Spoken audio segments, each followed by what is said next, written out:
Oke, baiklah kita lanjutkan pelajaran kita pada hari ini. Terakhir pada pertemuan sebelumnya kita belajar tentang dinamika rotasi, aplikasi dari dinamika rotasi pada benda membimbing dan sistem katrol.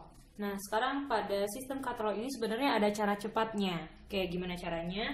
Walaupun di sini menggunakan cara cepat ya, tapi kita wajib menguraikan gaya-gaya yang bekerja pada katrol. Oke. Pada benda M1 kita uraikan dulu gaya yang bekerjanya, yaitu gaya berat W1 ke bawah, ya kan? Lalu pada benda M1 juga ada gaya tegangan tali T1. Oke. Pada katrolnya di bagian kanan juga bekerja gaya tegangan tali sebesar T1. Lalu pada benda M2 bekerja di sini gaya berat W2. Ingat ya, kalau kita melukiskan gaya berat dari pusat massa ke arah pusat gravitasi. Oke, lalu gaya tegangan tali pada benda 2 itu yang T2. Lalu pada sisi bagian kiri katrol juga ada tegangan tali dari benda 2 atau T2-nya. Oke, jadi kita lihat di sini untuk katrol M1, jika massa M1 ini lebih besar daripada M2, maka berat benda W1 itu lebih besar daripada W2, ya kan? Nah, sehingga nanti M1 ini akan bergerak ke bawah dengan percepatannya ke bawah. Lalu M2 ini dia bergeraknya ke arah atas, percepatannya ke atas. Nah, ini dulu waktu kita belajar di kelas 10. Nah, berhubung di sini massa katrolnya diketahui, maka kita juga analisis kan pada pertemuan sebelumnya, analisis gaya yang bekerja pada katrolnya, momen gaya yang bekerja pada katrolnya. Nah, ini cara cepatnya gini aja. Kita ingat lagi hukum 2 Newton ya. Hukum 2 Newton kan dia punya A sama dengan sigma F per M. Nah, di sini kita lihat massa bendanya. Massa bendanya yang mana saja? Massa bendanya seluruh massa benda yang ada di sistem ini yang bergerak kita masukkan ke persamaan ini, ya. Di sini berhubung massa katrolnya dikasih tahu, berarti tetap kita masukkan massa katrolnya. Berarti di sini M-nya yang kita pakai adalah M total. Nah, di sini kita lihat gaya yang menyebabkan bendanya bergerak. Yang menyebabkan bendanya bergerak yaitu W1 dan W2. Oke, berarti di sini mana yang lebih besar gayanya? Mana yang lebih besar gayanya, W1 atau W2? Karena M1-nya tertarik ke bawah, M2-nya bergerak ke atas. Artinya kan kalau dilihat di gambar itu W1-nya lebih besar daripada W2 sehingga menyebabkan benda M2-nya naik ke atas kan. Nah, berarti di sini W1 dikurang W2. Oke, lihat aja yang searah dengan arah percepatan dikurang dengan gaya berat yang berlawanan arah dengan arah percepatan yang pada bendanya itu, pada benda bergeraknya. Oke, dikali massa total. Ada 3 benda yang bermassa di sini. Massa katrol, lalu ditambahkan dengan massa benda M1, ditambahkan lagi dengan massa benda M2. Oke, sebentar, ini saya hapus. Oke, ditambah lagi massa benda M2. Nah, karena katrol ini dia merupakan benda tegar, maka di sini kita kalikan massa katrolnya dengan koefisiennya. K dikali massa katrol ditambah M1 tambah M2. Ini rumus cepatnya. Oke. Ini untuk rumus cepatnya. Jadi kalau seandainya mau pakai rumus cepat ini, langsung masukkan ke sini aja boleh, dengan syarat harus bikin uraian gayanya. Jadi kita lihat aja di sini, Bu, kalau misalkan M2-nya lebih besar daripada W2-nya lebih besar daripada W1, berarti di sini W2 kurang W1 per massa total. Massa total itu massa semuanya. Mana aja benda-benda yang punya massa. Katrolnya bermassa, berarti massa katrol tambah massa benda M1, massa benda M2. Lalu kenapa massa katrolnya dikalikan dengan K? Karena katrolnya di sini merupakan benda tegar yang berotasi. Itu yang dimasukkan. Oke. Kalau seandainya bentuk katrol yang kedua. Nah, sebentar, sebelum kita pindah ke bentuk katrol selanjutnya, kita harus lihat dulu nih. Untuk menentukan tegangan tali, kita tetap analisis seperti biasa. Jadi kalau seandainya kita mau tentukan besar tegangan tali, itu bisa kita tentukan dengan analisis benda M1 dan M2. Analisis benda M1 dengan uraian gaya dan percepatannya, lalu analisis benda kedua dengan uraian percepatannya sama dengan yang minggu lalu. Jadi kalau mencari tegangan tali memang dianalisis masing-masing benda M1 dan M2. Pada katrol tidak usah karena kita udah pakai cara cepatnya. Oke, kita lihat bentuk katrol yang kedua. Oke, nah ini bentuk sistem katrol yang kedua. Di sini salah satu bendanya terletak pada bidang atau ada benda yang terletak pada bidang, yang satunya tergantung. Misalkan seperti ini. Ini saya contohkan aja, Ibu contohkan aja bidangnya di sini. Bidang datar yang licin ya. Kita tetap uraikan gaya-gayanya dulu. Di sini uraikan pada benda M1, uraikan gaya beratnya benda M1 sebesar W1. Lalu ada gaya tegangan talinya ke atas sebesar T1. Dan pada katrolnya juga bekerja pada gaya tegangan tali T1. Lalu pada benda M2 di sini ada W2-nya dan tegangan tali benda 2-nya menarik benda M2-nya sebesar T2, dan pada katrol juga katrolnya ditarik tali ke arah benda M2 sebesar T2. Gitu ya. Jadi kita gambarkan dulu arah gaya tegangan talinya. Ya, arah gaya tegangan tali dan gaya beratnya. Jadi ini T2, ini juga T2 gitu.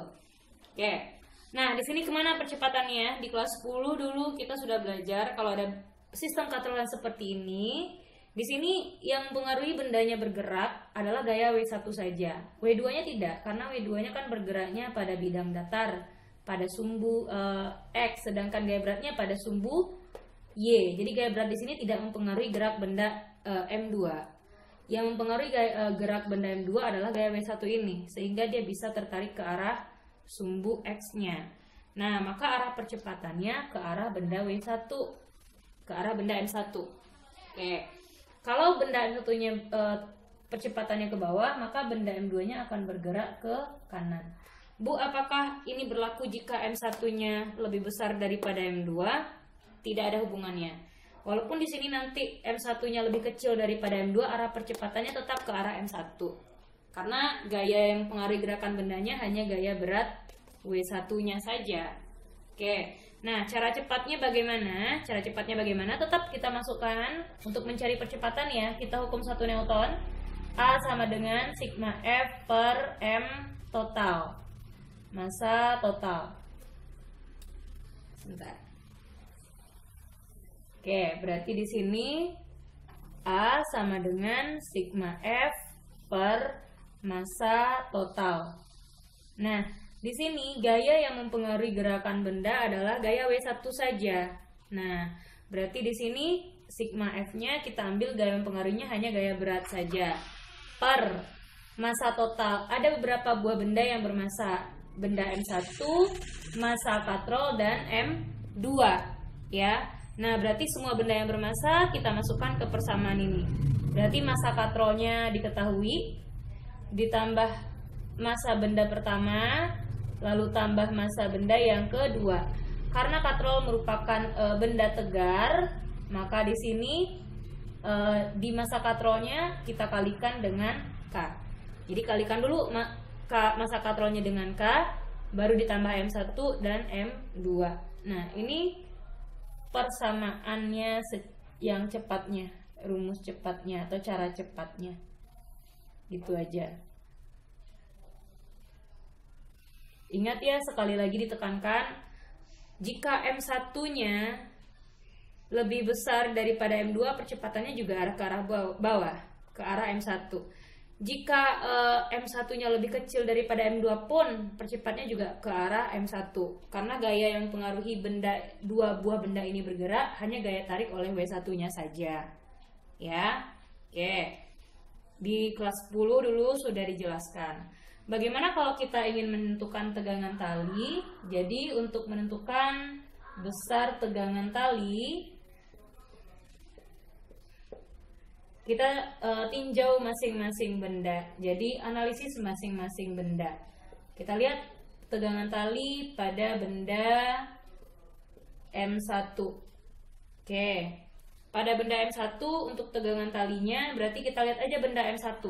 abaikan benda-benda yang lain termasuk katrolnya. Kita lihat aja benda M1. Nah, berarti di sini M1-nya kan bergeraknya translasi ya. Bergeraknya pada garis lurus gitu, translasi. Oke, berarti di sini sigma F sama dengan M1 dikali A.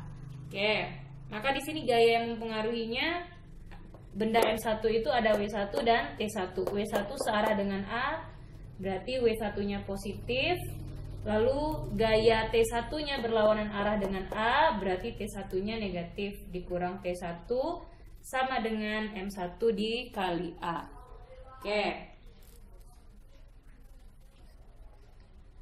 Jadi kalau kita mau cari T1-nya di sini, berarti T1 sama dengan W1 dikurang M1 dikali A. Nah, sekarang kita mau lihat nih berapa besar tegangan tali pada benda M2. Oke, berhubung benda M2-nya terletak pada bidang datar, kita lihat gaya yang bekerja pada benda M2-nya. Berarti sigma F sama dengan M2 kali A. Jadi yang kita lihat gaya-gaya yang searah atau sesumbu atau segaris dengan A saja. Ya, ini benda M2 nih, tutup benda yang lainnya ditutup saja. Oke, gaya yang mempengaruhi benda M2 di sini adalah gaya T2. Yang sama-sama M2 ini kan bergeraknya di sumbu X. Berarti gaya-gaya yang di sumbu X hanya T2 saja kan. W2 kenapa tidak kita masukkan, Bu? Karena dia bekerjanya pada sumbu Y. Jadi tidak ada hubungannya dengan arah percepatannya. Nah, berarti di sini T2 dengan A kan dia searah ya. Maka di sini T2 tidak ada gaya lain lagi, berarti T2 sama dengan M2 dikali A. Nah, ingat apa perbedaan yang ini dengan waktu dinamika partikel pada katrol yang dipelajari kelas 10? Kalau yang dipelajari kelas 10 itu masa katrolnya diabaikan. Karena masa katrolnya diabaikan, maka tegangan tali benda 1 dan benda 2-nya sama. Itu di kelas 10. Kita boleh cari salah satu saja. Sedangkan yang di kelas 11 ini, masa katrolnya diketahui. Jadi, tegangan tali dari benda 1 dan tegangan tali yang dialami benda 2 yang bekerja pada benda 2 itu tidak sama. Jadi, kita harus cari masing-masingnya. Oke, kita coba ke contoh soal. Kita lihat contoh soal yang keempat. Ini sambungan dari yang kemarin ya. Kemarin tuh terakhir 3 contoh soal. Untuk contoh soal yang keempat, pada benda A dan B masing-masing bermasa 4 kilo dan 5 kilo dihubungkan dengan katrol pejal bermasa 2 kilo seperti pada gambar. Nah, di sini tentukanlah yang A percepatan benda, B tegangan tali pada benda. Walaupun kita akan mengerjakannya dengan cara cepat, kita tetap menguraikan gaya-gaya yang bekerja pada benda. Di sini pada benda A ada gaya berat benda A dan ada gaya tegangan tali benda A sebesar TA. Lalu pada katrol juga ada gaya tegangan tali sebesar TA. Oke. Dan pada benda B ada gaya berat oleh benda B di sini sebesar WB dan gaya tegangan tali benda B, menarik benda B ya. Lalu tegangan tali oleh katrol ke benda B-nya sebesar TB. Nah, benda A ini bergeraknya ke bawah. Walaupun ini kan massa benda A-nya lebih kecil nih daripada massa benda B, tapi benda A-nya tetap bergerak ke bawah. Nah, benda B-nya karena benda A-nya ditarik ke bawah, benda B-nya bergerak ke kanan, gitu ya. Nah, berarti di sini kita selesaikan lagi. Massa benda A dan B-nya masing-masing 4 kg dan 5 kg. Kita disuruh menentukan, massa katrolnya 2 kg. Oke, berarti diketahui di sini massa benda A-nya 4 kg, massa benda B-nya 5 kg, massa katrolnya 2 kg, dan katrolnya berupa katrol pejal. Berarti K-nya sama dengan setengah ya. Karena katrolnya berupa katrol pejal, maka K-nya setengah. Katrol pejal itu sama dengan silinder pejal. Jadi konstanta inersianya setengah. Oke, tentukanlah di sini percepatan benda. Berarti yang ditanya berapakah percepatan bendanya atau A-nya berapa. Yang B, tegangan tali pada benda A. Jadi tegangan tali yang bekerja pada benda A-nya berapa atau TA-nya berapa. Nah, sekarang kita lihat untuk pengerjaan soalnya yang A ya, cari percepatan. Tadi kan kita pakainya Sigma F per massa total ya. Sigma F per massa total. Itu aja yang harus diingat. Lalu gaya di sini yang menyebabkan bendanya bergerak adalah WA ya. Maka di sini WA per massa total. Massa totalnya yang bermassa semuanya kita jumlahkan. Di sini itu yang jadi penyebutnya semuanya. Dibagi dengan massa total. Berarti per massa katrol ditambah massa M1 ditambah massa benda A ditambah massa benda B. Nah, karena katrolnya berupa benda tegar, maka di sini kita kalikan dengan K dekat massa katrolnya. Oke, berarti WA. WA ini kan kita bisa cari di sini ya. M kali G kan. Nah, berarti di sini kan MA kali G. Bisa kita pindahkan di sini. Berarti WA-nya sama dengan MA-nya 4, percepatan gravitasinya 10. Oke, berarti 40 Newton. Oke, tinggal kita masukkan aja WA-nya 40 Newton di sini. 40 per K, K-nya setengah, massa katrolnya 2 kg, ditambah massa benda A-nya 4 kg, tambah massa benda B-nya 5 kg. Tuh. Oke, rasanya ini saya geser ke atas aja ya dikit ya. Kita pindahkan ke sini aja. Masih ada space, berarti di sini 40 per K-nya setengah. Oke, massa katrolnya 2 kg, ditambah massa M1-nya 4, massa benda A-nya 4, massa benda B-nya 5. Oke, berarti kita lanjutkan di sini. Ini kita cari dulu nih, hati-hati. Jangan ini dijumlahkan dulu, tapi yang setengah dengan 2 ini diselesaikan dulu, karena dia hukumnya perkalian ya. Oke, berarti di sini sisa 1, berarti sama dengan 40 dibagi 1 tambah 4 tambah 5. 1 tambah 4, 5 tambah 5, 10. Berarti 40 per 10 adalah 4 meter per sekon kuadrat. Itu A-nya. Oke. Nah, sekarang kita disuruh menentukan besar tegangan tali. Kita lihat. Tadi A-nya kita dapat 4 meter per sekon ya. Untuk menentukan jawaban yang B. Oke, untuk jawaban yang poin B. Yang B ditanya di sini adalah besar tegangan tali yang bekerja pada benda A atau TA-nya. Oke, kalau kita mencari TA-nya, yang kita lihat di sini adalah benda A. Kan yang ditanya berapa besar tegangan tali pada benda A kan? Nah, maka yang kita lihat di sini adalah benda A-nya. Ya, kita lihat di sini benda A-nya. Pada benda A gaya apa saja yang bekerja? Di sini ada gaya WA yang searah dengan arah percepatan ya. Maksudnya yang satu garis, yang satu sumbu dengan arah percepatan. Percepatannya kan di sumbu Y di sini. Maka gaya yang kita pakai gaya yang di sumbu Y juga. Oke, kalau nggak pecah benda A itu seperti ini. Kalau agak susah. Oke, benda A. Nih, kita potong aja benda A-nya aja yang kita ambil. Lalu WA-nya ke bawah, lalu ada gaya tegangan tali ke atas kan? Kan itu aja gaya yang bekerja pada benda A. Arah percepatan benda A-nya ke bawah. Nah, berarti di sini sigma F sama dengan, karena hanya benda A saja, berarti MA dikali percepatannya. Oke, berarti di sini sigma F-nya gaya WA searah dengan A, berarti gaya WA-nya positif. Lalu TA-nya berlawanan arah dengan arah percepatan, berarti TA-nya negatif, sama dengan MA dikali percepatan. Oke, WA-nya tadi 40 Newton, 40 dikurang TA sama dengan MA-nya 4 dikali percepatannya juga kita dapat tadi 4, ya kan? Nah, berarti di sini ini tanda sama dengannya. Oke. Berarti 40 dikurang TA sama dengan 16. Berarti TA-nya sama dengan 40 dikurang 16. 40 kurang 16 sama dengan di sini 24 Newton. Oke. Next, kita masuk ke benda menggelinding pada bidang miring kasar. Sekarang kita lihat untuk benda menggelinding pada bidang miring kasar. Oke. Nah, di sini kita punya sebuah benda tegar.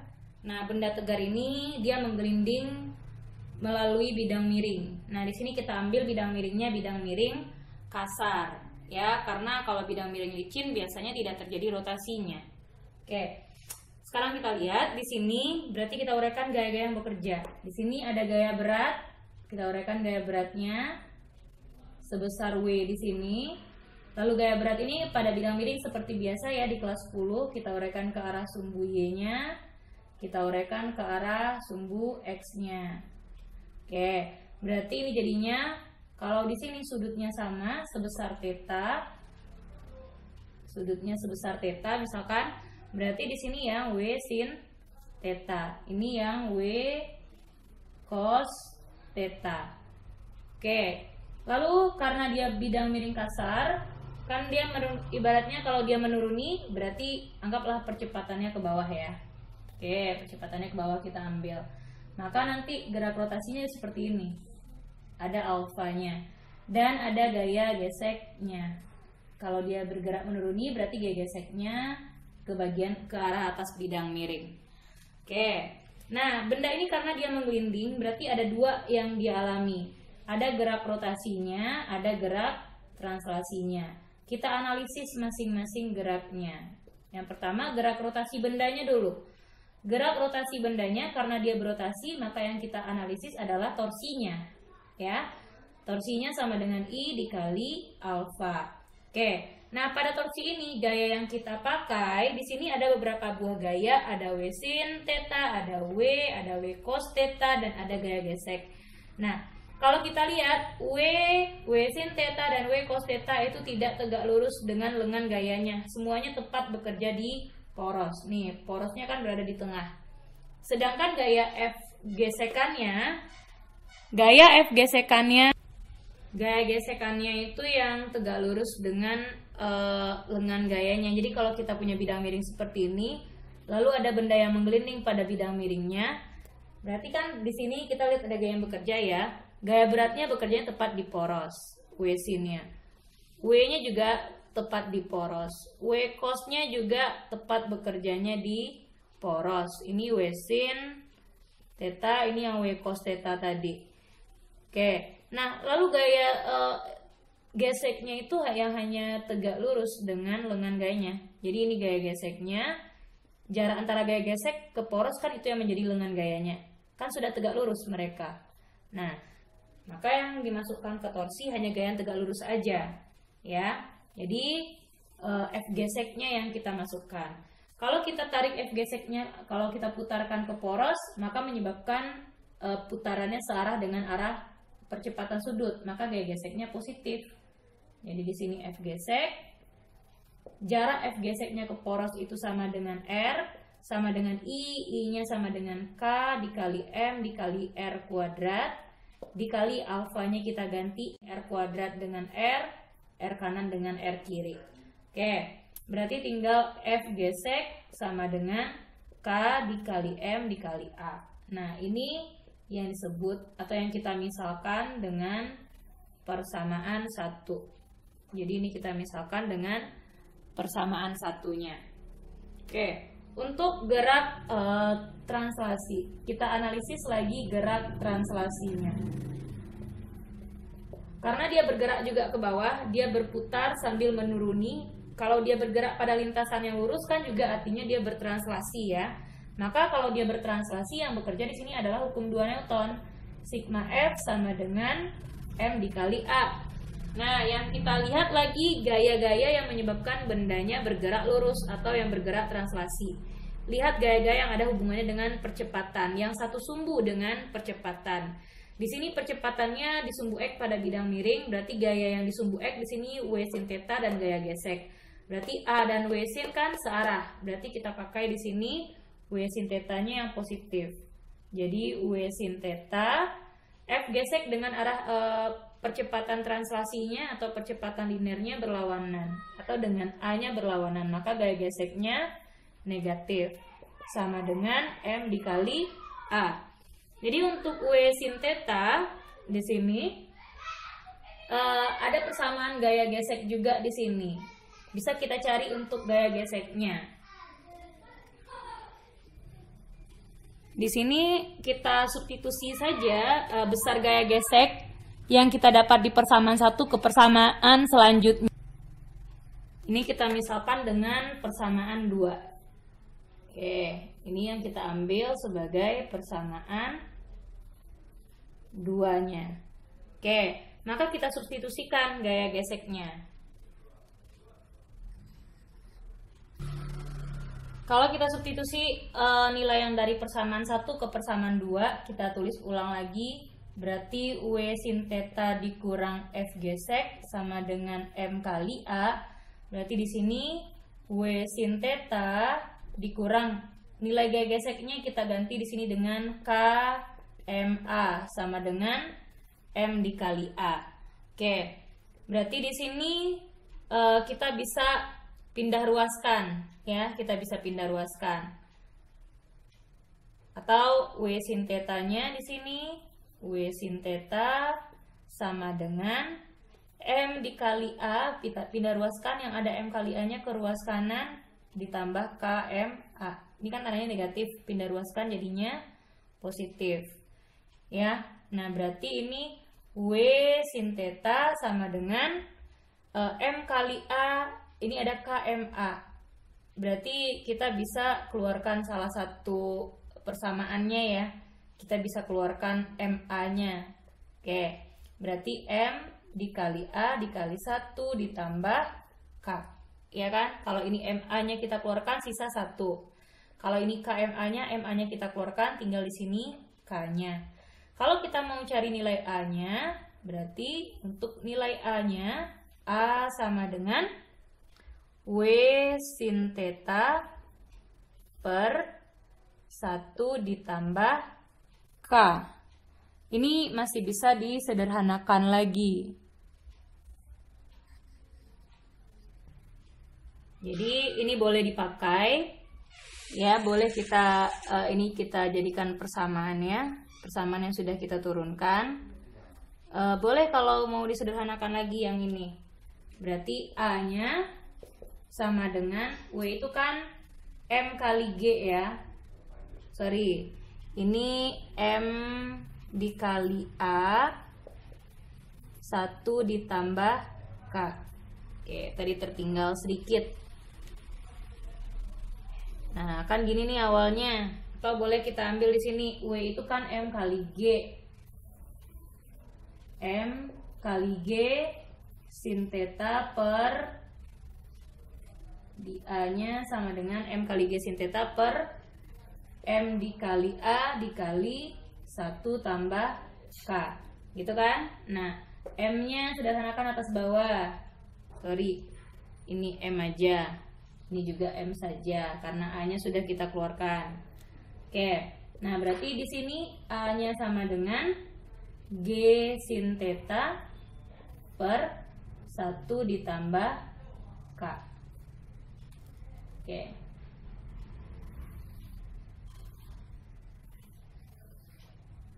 Jadi kita bisa pakai persamaan yang ini saja. Jadi bisa persamaan langsung. Jadi di mana A-nya itu percepatan. Jadi di mana A-nya itu percepatan bendanya. Satuannya meter per sekon kuadrat. Lalu G itu percepatan gravitasinya. Satuannya juga meter per sekon kuadrat. Theta itu sudut kemiringan. Sudut kemiringannya berapa? Dan K itu konstanta inersia. Tergantung bendanya. Di konstanta inersianya. Oke, baiklah, kita akan lanjut lagi ke contoh soalnya. Oke, kita lihat soal yang kelima. Sebuah silinder pejal bermassa 0,5 kg menuruni bidang miring kasar dengan kemiringan 30 derajat. Berarti di sini kita bisa bikin diketahui. Jadi katanya massa silinder pejal, berarti massa bendanya adalah 0,5 kg. Dia berupa silinder pejal ya. Berarti K-nya sama dengan setengah. Menuruni bidang miring kasar dengan kemiringan 30 derajat. Berarti itu θ-nya sebesar 30 derajat. Oke. Yang ditanyakan di sini percepatan silinder pejal. Berarti yang ditanyakan yang A-nya adalah percepatan silinder pejalnya berapa. Yang B-nya ditanyakan di sini gaya gesek yang bekerja pada permukaan bidang dan silinder. Berarti F geseknya berapa? Oke, itu yang ditanyakan. Nah, sekarang untuk kita menjawab soalnya, kita tetap harus belajar menguraikan gaya-gaya yang terjadi. Oke, di sini ada silinder katanya.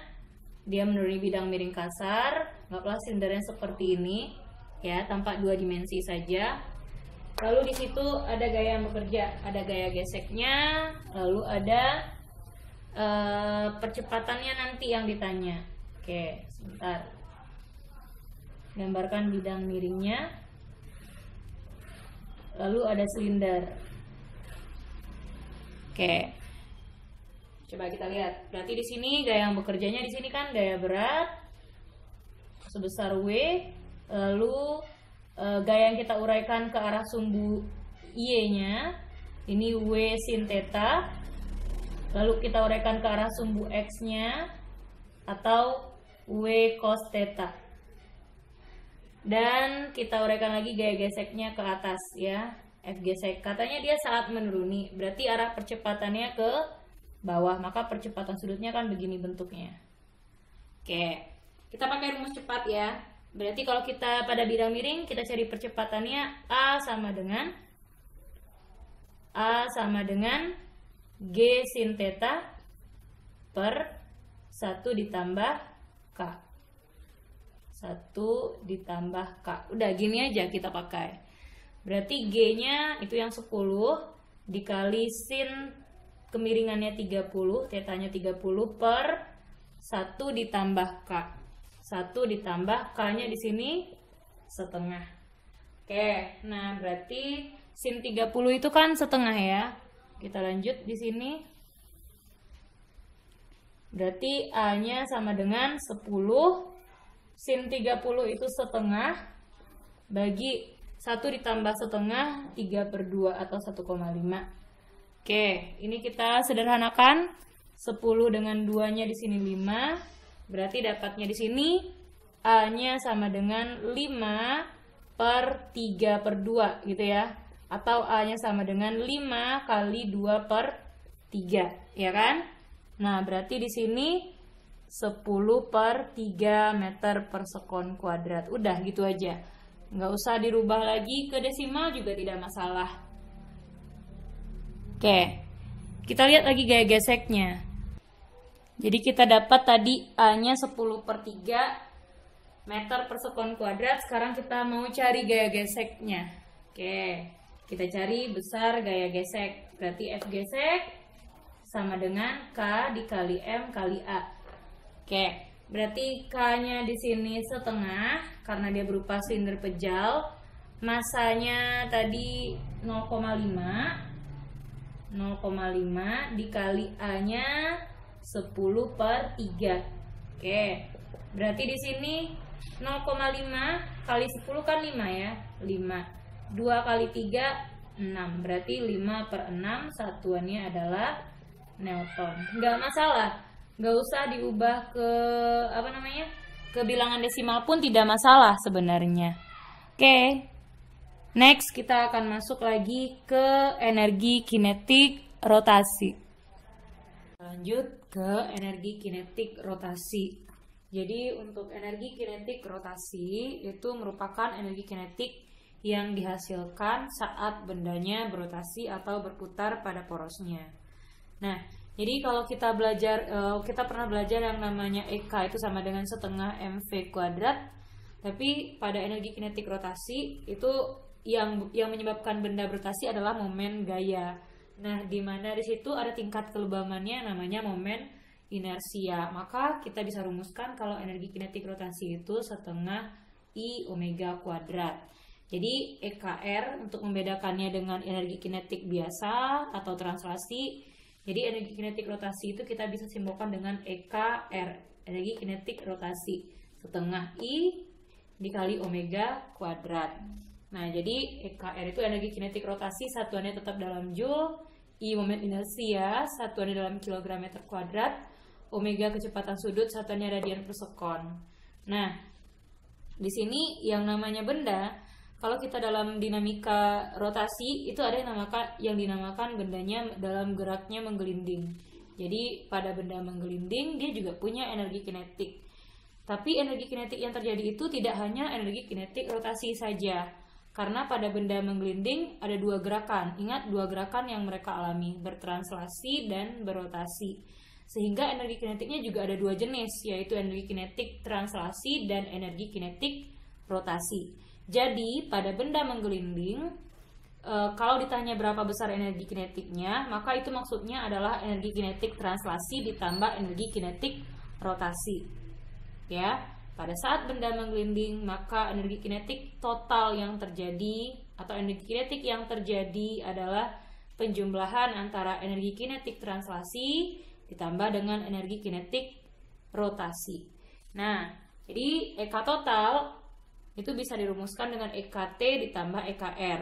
Nah, kita tahu saat dia bertranslasi energi kinetiknya sebesar setengah mv kuadrat. Dan saat dia berrotasi energi kinetiknya sebesar setengah I omega kuadrat. Nah, jadi ini bisa diturunkan lagi, setengah mv kuadrat ditambah setengah I ini, I itu kan momen inersia yang rumusnya kmr kuadrat. Ya kan? Sedangkan omega di sini kita ingat lagi rumusnya waktu kita belajar gerak melingkar dulu, hubungannya dengan V. Omega itu adalah V per R, ya kan?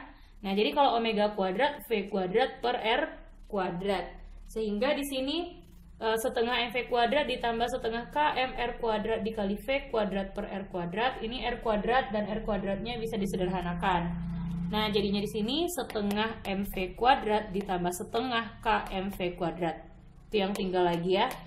Oke, maka kita bisa rumuskan energi kinetik pada saat benda itu menggelinding, itu yang dinamakan dengan energi kinetik total, yang persamaannya setengah mv kuadrat dikali 1 ditambah K. Ini bentuk sederhana dari persamaan yang utama tadi. Jadi EK total, energi kinetik total atau energi kinetik saat benda menggelinding. M adalah massa bendanya, V kecepatan bendanya berapa, K itu konstanta inersianya berapa. Jadi untuk nilai K itu tergantung yang menggelinding itu siapa, apakah silinder pejal, bola pejal, silinder berongga, atau bola berongga. Oke. Sekarang kita lihat aplikasi dari energi kinetik ini. Jadi misalkan kalau kita ingin menentukan berapa kecepatan benda saat dia menggelinding pada bidang miring kasar, ini kita bisa gunakan saja hukum kekekalan energi mekanik. Ini seperti yang kita pelajari di kelas 10 waktu belajar usaha dan energi. Nah, tapi kan kalau dulu kan bendanya itu menuruni bidang miring yang licin ya. Jadi tidak berotasi dia ke bawah, dia hanya bertranslasi saja, hanya gerak translasinya saja yang kita tinjau. Nah, sekarang kita harus lihat dulu gerak dinamika rotasinya seperti apa pada benda yang menggelinding jika menggunakan konsep hukum kekekalan energi. Oke, untuk kecepatan benda saat dia menggelinding pada bidang miring, terutama bidang miring kasar, maka bisa kita analisis dalam hukum Newton, bisa kita analisis persamaannya melalui hukum kekekalan energi. Biar dia lebih mudah, lebih baik kita menggunakan saja hukum kekekalan energi. Nah, jadi di sini kalau kita menggunakan hukum kekekalan energi, kita hanya berdasarkan posisi bendanya saja, lalu analisis bentuk energinya apa. Nah, anggap ini posisi 1, anggap ini posisi pertama saat dia masih berada di atas bidang miring, lalu pada saat dia sudah berada di bawah bidang miring, anggap itu posisi 2. Jadi di posisi 1 yang di atas, yang di bawah itu posisi 2. Kita misalkan seperti itu.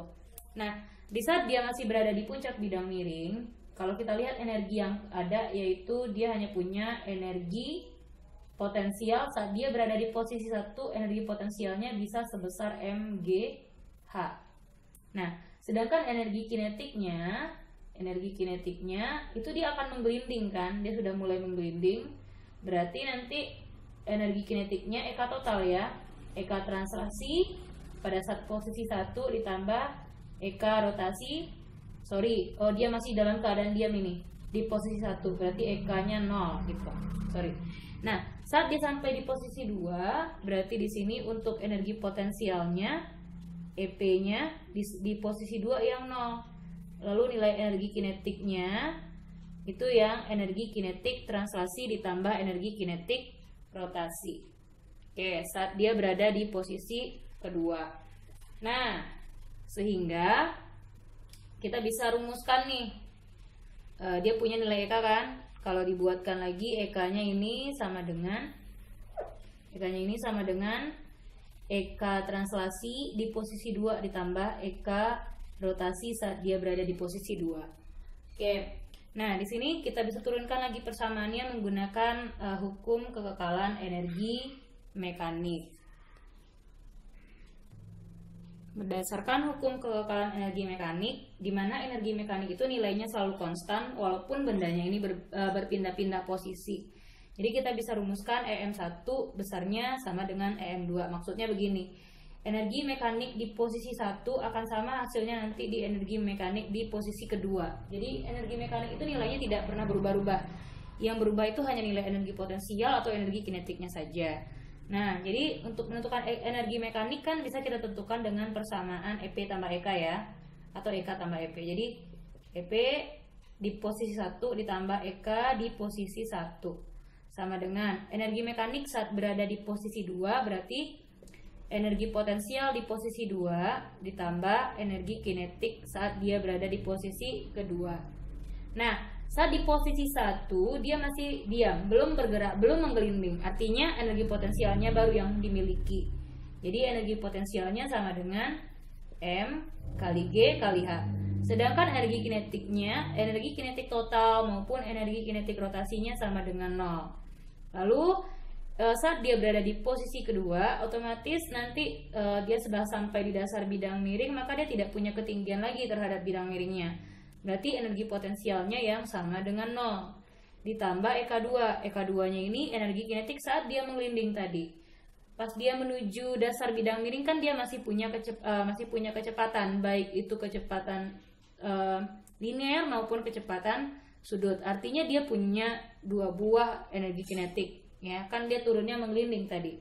Berarti di sini energi kinetik yang dia punya adalah energi kinetik translasi ditambah dengan energi kinetik rotasi, ya. Atau kita bisa rumuskan untuk EK ini, bisa kita rumuskan saja tadi rumus yang udah jadinya, setengah MV kuadrat dikali 1 ditambah K. Ini kan energi kinetik total jadinya, setengah MV kuadrat dikali 1 ditambah K. Oke, kalau kita turunkan lagi persamaannya, berarti ini tinggalnya MGH, M kali G kali H sama dengan setengah MV kuadrat dikali 1 ditambah K. Nah, di kiri, di ruas kiri ada M, di ruas kanan juga ada M. Bisa disederhanakan, sama-sama dibagi M. Lalu G kali H sama dengan setengah V kuadrat dikali 1 ditambah K. Nah, berarti setengah ini 2GH-nya kita bisa kali silang ya. 2G kali H sama dengan V kuadrat dikali 1 ditambah K. Nah, berarti kalau kita mau cari nilai V kuadrat, berarti V kuadrat itu 2G kali H per 1 ditambah K. Atau untuk V-nya saja kita bisa cari dengan persamaan akar 2GH per 1 ditambah K. Oke, nah ini kalau kita mau langsung cari kecepatannya, boleh kita cari dengan persamaan yang ini. Jadi nggak usah diturunkan lagi juga tidak masalah sebenarnya. Oke, jadi yang namanya V itu adalah kecepatan satuannya meter per sekon, G itu percepatan gravitasi, satuannya meter per sekon kuadrat, H adalah ketinggian bendanya dalam satuan meter. Oke, baiklah, kita coba lihat contoh soal dari energi kinetik ini. Oke, kita coba lihat soal yang ke-6.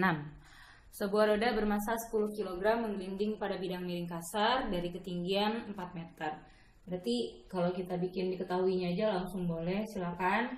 Jadi katanya di situ massa rodanya M-nya sama dengan 10 kg. Menggelinding pada bidang miring kasar dari ketinggian 4 meter. Berarti ketinggian dia saat menggelinding itu adalah 4 meter. Berapakah kecepatan roda saat menuruni bidang miring? Jadi yang ditanya sama dengan berapakah kecepatan rodanya. Nah, di sini dia berupa roda, ya.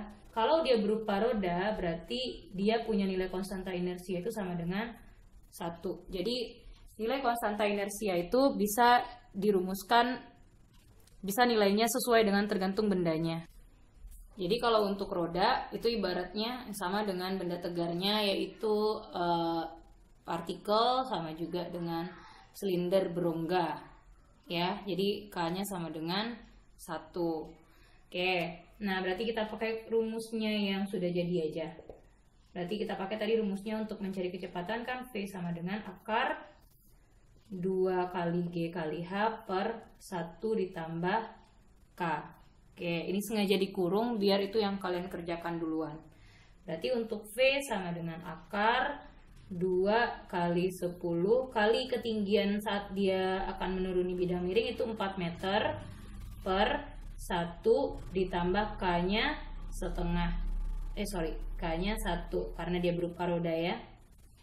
Roda cincin itu sama dengan silinder berongga. Oke, berarti di sini V sama dengan akar lagi 2 kali 10, 20 kali 4, 80 per 2. Berarti V-nya sama dengan akar 40. Akar 40 itu kan kalau kita sederhanakan 2 akar 10. Satuannya meter per sekon. Oke, jadi boleh langsung masukkan ke persamaan kecepatan yang sudah diturunkan saja. Kita lanjut ke momentum sudut.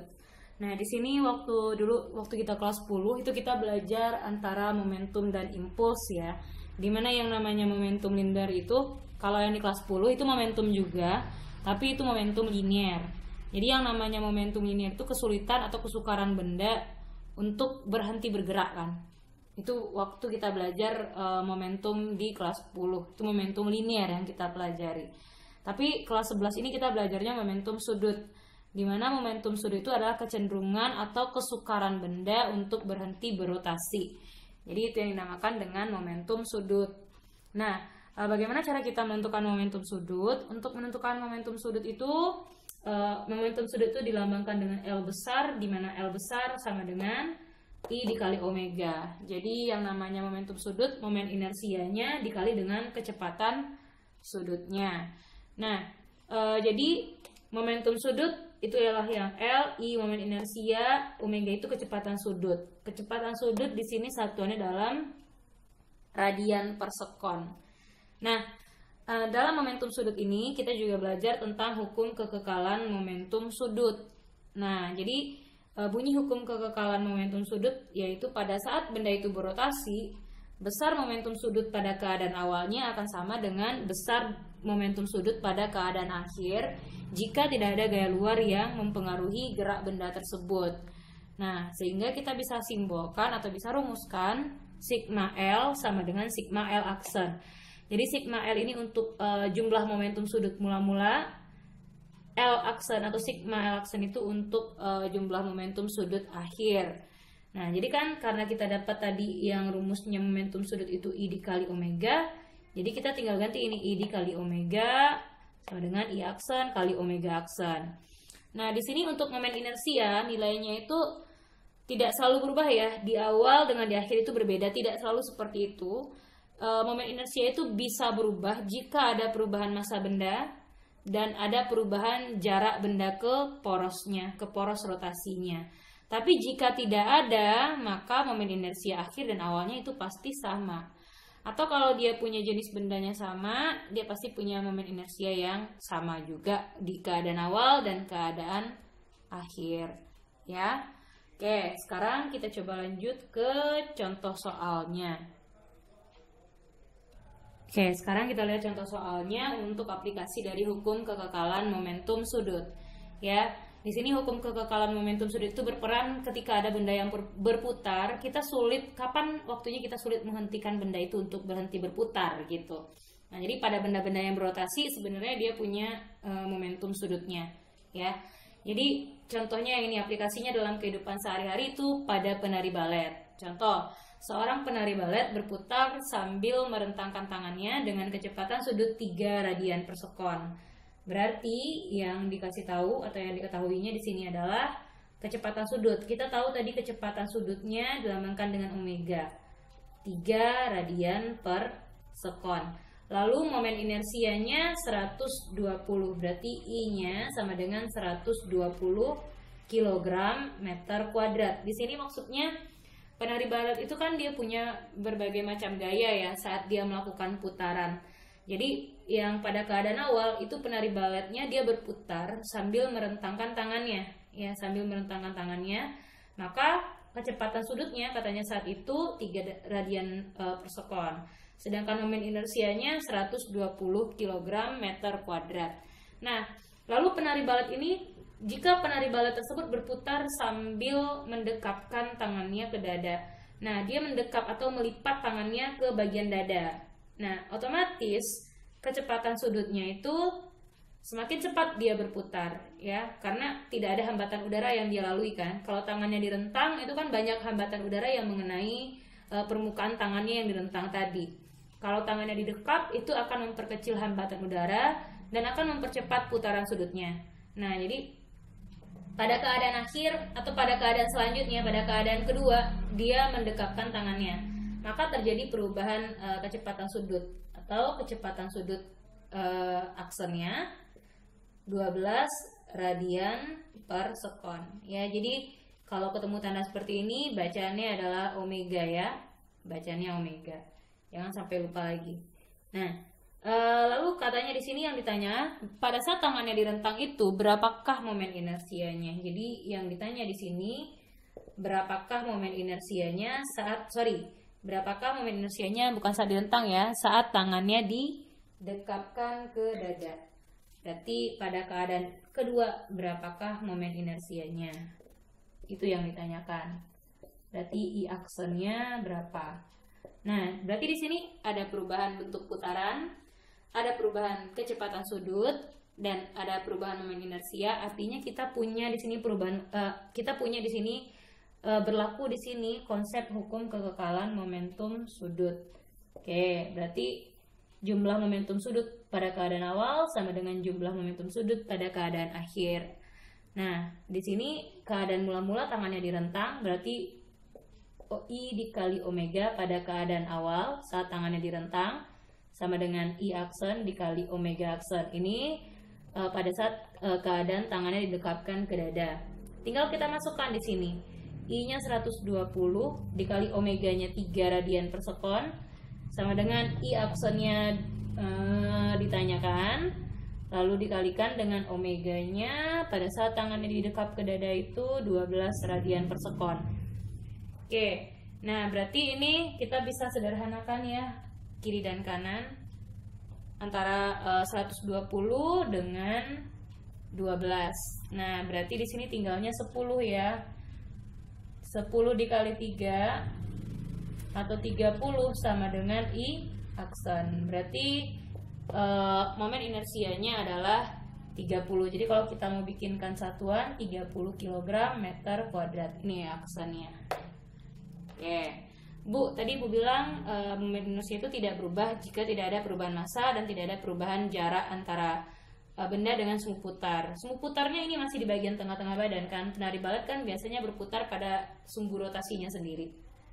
Jadi pada saat tangannya didekap dan direntang itu berbeda jarak sumbu rotasinya. Makanya momen inersianya berubah juga. Oke, next. Soal terakhir, soal yang ke-8, kita akan lihat soalnya. Kita lanjut soal ke-8. Roda A dan B memiliki momen inersia yang sama. Roda A mula-mula berputar dengan kecepatan sudut 6 putaran per sekon. Berarti kita bisa bikin diketahui di sini katanya Ada dua buah roda, roda A dan roda B. Jadi roda A ini mula-mula katanya berputar dengan kecepatan sudut 6 putaran per sekon. Berarti omega A-nya 6 putaran per sekon. Ya. Jadi 6 putaran per sekon itu kita bisa ubah ke radian per sekon karena ini belum satuan internasionalnya. Oke, jadi satu putaran per sekon itu sama dengan 2V radian per sekon. Satu putaran per sekon sama dengan 2V radian. Sama dengan 2V radian per sekon gitu.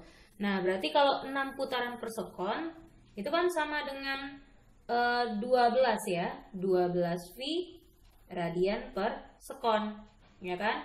Nah, lalu katanya di sini kecepatan sudut roda B-nya juga berputar. Roda B juga berputar dengan kecepatan sudut 10 putaran per sekon. Berarti 10 putaran per sekon. Itu dijadikan radian per sekon 20V radian per sekon. Oke. Kita kan 20V radian per sekon. Searah dengan roda A, dia berputar searah. Artinya nanti kecepatan sudutnya yang roda B ini tandanya plus karena dia searah dengan roda A. Oke. Jika roda A diletakkan di atas roda B, berapakah kecepatan sudut roda A saat berputar bersama? Oh iya, tadi kita ada yang ketinggalan. Katanya roda A dan roda B memiliki momen inersia yang sama. Berarti momen inersia A sama dengan momen inersia B. Oke, karena mereka berdua sama, kita misalkan aja dengan I. Ya. Lalu yang ditanya di sini adalah berapakah kecepatan sudut roda A saat berputar bersama? Berarti berapakah omega A-nya setelah atau saat mereka berputar bersama? Otomatis tadi mereka di keadaan awal mereka berputar sendiri-sendiri. Di keadaan akhir mereka bergeraknya bersamaan, iya kan? Nah, berarti yang ditanya berapakah kecepatan sudutnya saat mereka berputar bersamaan itu? Nah, kita jawab soalnya. Berarti di sini ada dua keadaan awal dan akhir. Maka karena mereka berputar, maka punya momentum sudut yang sama di keadaan awal maupun di keadaan berputar masing-masing. Ya, berputarnya masing-masing. Jadi ada dua buah yang berputar, berarti IA dikali omega A ditambah IB kali omega B. Kenapa tandanya di sini ditambah? Karena di sini kecepatan sudutnya searah dengan yang B ini searah dengan A. Kalau berlawanan arah kurang. Bu, kalau seandainya roda A itu mula-mula berputar, roda B pada keadaan awal dia berhenti, berarti roda B nggak punya momentum sudut. Atau gini, kita bikin gini. Momentum sudut roda A ditambah dengan momentum sudut roda B pada keadaan mula-mula sama dengan momentum sudut roda A pada keadaan akhir ditambah dengan momentum sudut roda B pada keadaan akhir. Oke, kan dua buah yang berputar ya. Berarti di sini momentum sudut roda A-nya IA dikali omega A ditambah IB dikali omega B sama dengan LA aksen. Berarti momentum sudut roda A setelah berputar bersama. Berarti I A dia tidak berubah ya. Yang berputar itu masih roda yang sama dengan pusat massa yang sama atau sumbu putar yang sama. Berarti momen inersianya roda A dan roda A di keadaan awal dengan roda B di keadaan akhir itu tidak berubah. Yang berubah hanya kecepatannya saja.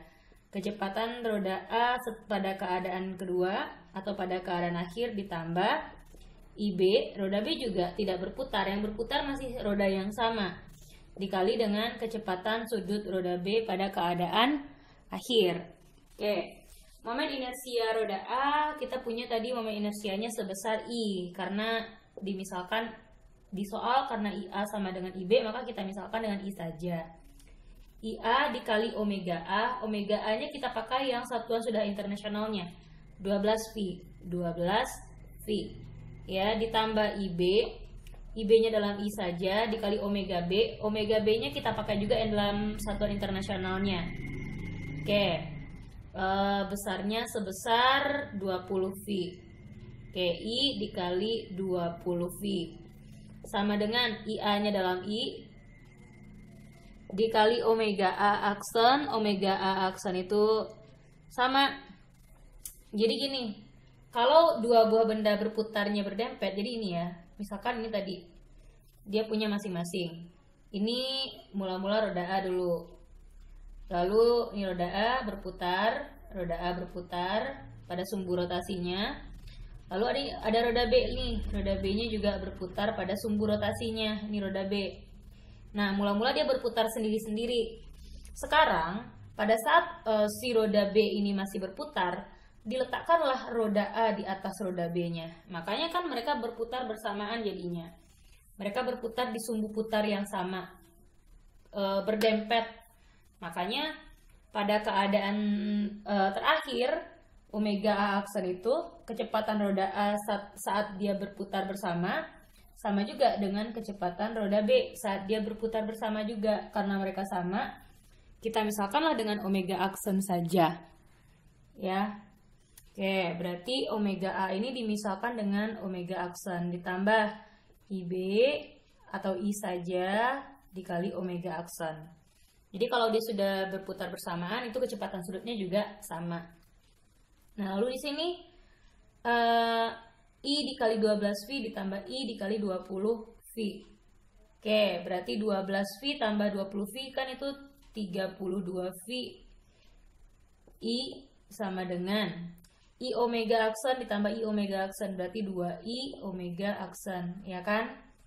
Nah, yang ditanya di sini omega aksennya. Oke, berarti omega aksennya sama dengan 32V dikali I per 2I.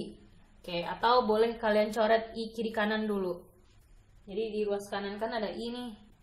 Di ruas kiri juga ada I, boleh coret kan, boleh disederhanakan. Berarti 32 per 2, berarti omega aksennya sama dengan 16V radian per sekon.